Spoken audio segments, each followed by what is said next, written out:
好，那麼當全球的目光都聚焦在中東的局勢，我們來看到現在美伊關係非常緊張，但是美國總統川普他竟然釋出了一項宣布的消息，我們來看到了他發表了全國演說啊，這個拋出了震撼彈，他宣布解密部分和美國選舉相關的資訊，而且還把矛頭指向了中國。他說，北京呢從2020年開始，透過了購買、還有竊取，甚至是駭客入侵等方式來取得大量美國選民的資料，而且數量還高達2.2億筆。那麼川普呢，他更表示說啊，中國當年其實是不希望他可以贏得總統大選的。那麼這項指控呢，其實目前已經遭到北京當局否認了。而那個川普呢，他再度的把焦點放在2020年的美國大選，因為這一年他輸了這一場選舉。另外呢，路透社也指出啊，這樣的指控其實呢，讓原本脆弱的美中休戰氣氛也再度面臨了新的壓力。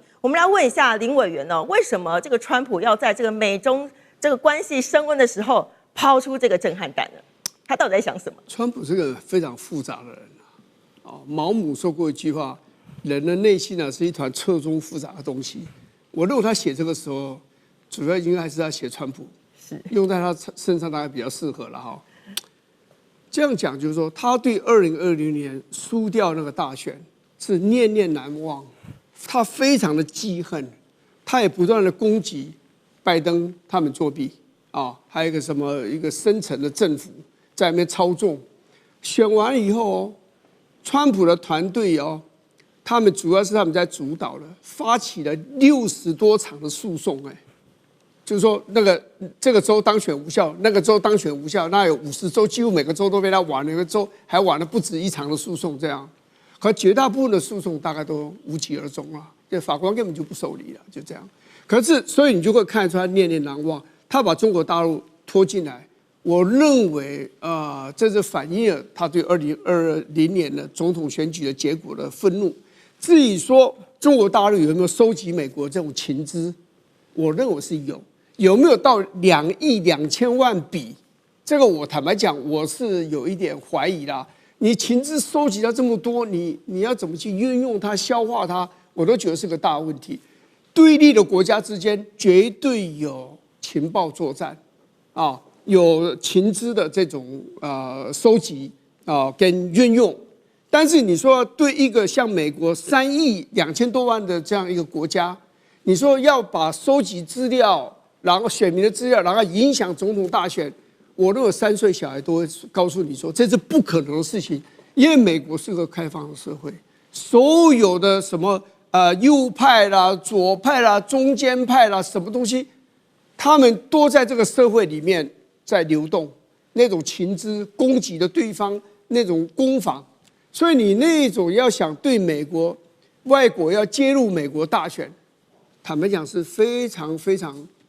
困難的。所以我覺得他提這個事最重要的原因還是為了期中選舉，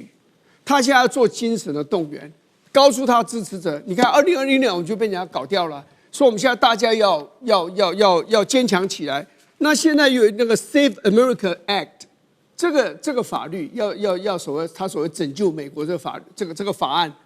是他叫這個眾議院他們去發動了，在眾議院是通過了，在參議院就被杯葛，所以現在還躺在參議院裡面動彈不得。他很希望通過以後呢，就是說你對這個選民的資格有更嚴格的這樣的一個檢驗，所以你可能到現場你要去投票，你要亮你的這個類似我們講的身份證啊，他們叫 Social Security Card， 而且上面要有照片啊，然後你海外的投票進來，他管制的更嚴啊，這樣子。所以他現在可能也為這個東西在鋪路，就大家動員起來，我們該過法要給他過，我們共和黨才能夠贏，因為他很怕，如果民主黨贏了，他很可能就要被彈劾。他手上一大堆的案子，如果他不當總統的話，彈劾如果通過他不是總統的話，他每天就要跑法庭跑不完啊！哦，那你想他，尤其他前陣子那個 Carol 那個案子，這個性侵案，他被罰了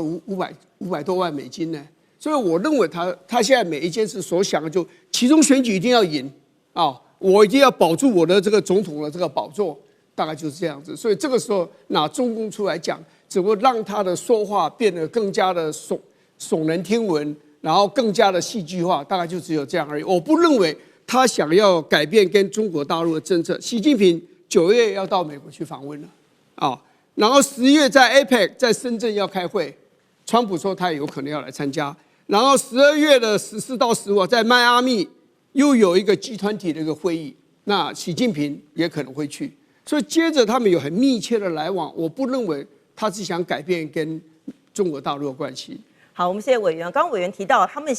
未來會有這個密切的來往。不過呢，我們來看到，根據這個香港的《南華早報》的報道啊，中國的外交部副部長馬朝旭，他預計在下周就會訪問美國了。那麼外界認為，可能是在為未來剛剛委員提到的那些場景哦，這個川習會來鋪路了。那麼美中競爭真正的核心，恐怕已經不是只有政治的攻防，而是關鍵的產業以及戰略資源的來爭奪了。好，我們再看到這個敏感時刻，川普突然是指控了中國2020年的美國大選影響來介選了。那麼這個會不會影響到這個原本大家比較期待這個美中高層的見面呢？或者是說這個又給了川普有一些談判的籌碼呢？我們來問一下這個介大使哦，川普他現在啊，他是把中國議題當成談判工具，還是說他要重新推高了對中國的全面競爭？我想兩者兼具。那其實我們先提到剛剛就是川普這場演講哈，提到就是說2020年之前有2億2千筆這個選民資料被洩露哈，他這個影射中國大陸哈，借此來作為介入美國選舉啊，他也沒有提出什麼直接證據。那可是他講這個演講這個內容不是演講主要在講這個內容，這是整篇演講裡面一個部分而已啊。這場演講的主題是他要推銷他的所謂的 Save America Act， 也就是說改革美國既有的選舉制度的一個法案，現在已經到最後階段了，眾院通過，參院還沒通過，所以他出來演講，這個呼籲選民支持來改革美國的選舉制度，然後他講的主旨是美國這個選舉制度有多駭人聽聞的這一種腐敗現象，那真的我聽了也很駭人聽聞。我覺得美國比我們台灣還差，選舉居然選成這個樣子，這些人還安坐其位，對不對？很多都是照他講的話，都是造假、造票、欺騙當選的，包括他的前任的對手，對不對？那這樣子的話，美國這個民主制度不是已經破產了嗎？這是題外話了。不過他講這個話，其實中國大陸這個在這一場演講裡面不但不是主角了，還是配角，甚至我覺得連配角都不是，而且是工具，只是被來加強說那場美國的選舉制度有多腐敗啦。那就是講到說中國跟美國的競爭的情況那其實中國大陸一直是希望這個中國大陸是講說太平洋夠大，容得下中美兩國，然後兩國的發展都可以互相為用，互相彼此增進。中國大陸興起來了，美國也可以獲利。美國國家做得好，中國大陸也獲利。這中國大陸這一個對外的一個基本的態度。可是美國不這麼想，美國事實上的話，他們的價值是比較一元的，他沒有多元價值這個概念，也沒有說什麼可以存異求同的。異就是要把它除掉，同那是最好，同你要跟我同，不是我跟你同，你要跟我同，所以這個是不同的價值觀點嘛。所以事實上，美國人基本上不要說美國的政治精英，美國社會基本上對中國大陸的看法、認知是很固定的。基本上過去可能因為要聯中制書，說是夥伴，後來就降低為什麼競爭者，後來就變對手，再更很多人認為是敵人了。所以呢，基本上現在我覺得中國大陸在美國人的認知裡面，大概在對手跟敵人之間了。那基本上這場鬥爭是不會停的。所以呢，美國只會用一種我們很熟悉的口號，是既聯合又鬥爭，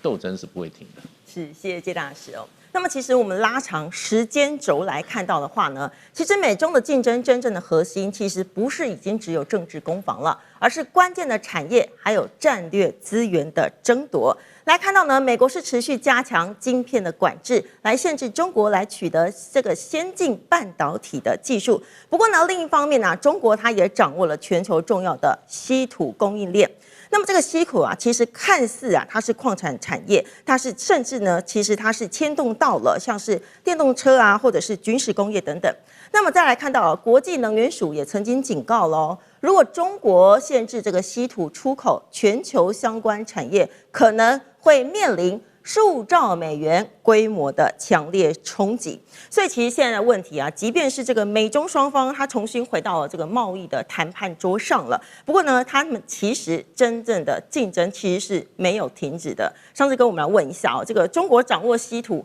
那麼美國又掌握了這個先進的晶片，那麼未來是不是美中競爭會進入一個白熱化？